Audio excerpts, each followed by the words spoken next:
Have you ever wondered, what if biblical characters had smartphones? Picture Moses up on the mountain, thunder crashing, and instead of those heavy stone tablets, he's holding an iPad. Guys, God just airdropped me the commandments. Next up, Noah and the Ark. Noah's hammering away, then suddenly his phone buzzes. Severe rain warning, 40 days and 40 nights. He barely blinks before tweeting, #flood incoming, 2 tickets left for the Ark.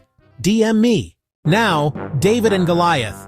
David's about to face the giant, but first, naturally, he's Googling best slingshot hacks on YouTube. Meanwhile, Goliath's snapping selfies, posting #too tall to fall. David just drops a comment, bet. All right, Jesus and miracles.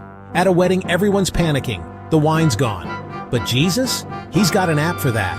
He pulls out his phone, taps water to wine. And boom, the bottles refill. Someone yells, "Bro's got the best app ever." And finally, the all-star group chat. On WhatsApp, of course. It's titled Disciples.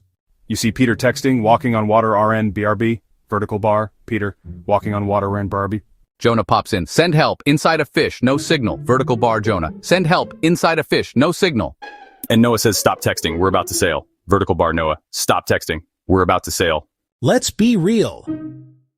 The Bible would have been a lot shorter if they had smartphones. So here's my challenge to you. Which Bible character do you think would have been the funniest with a smartphone? Drop your answer in the comments below. And don't forget to like and subscribe for more epic mashups.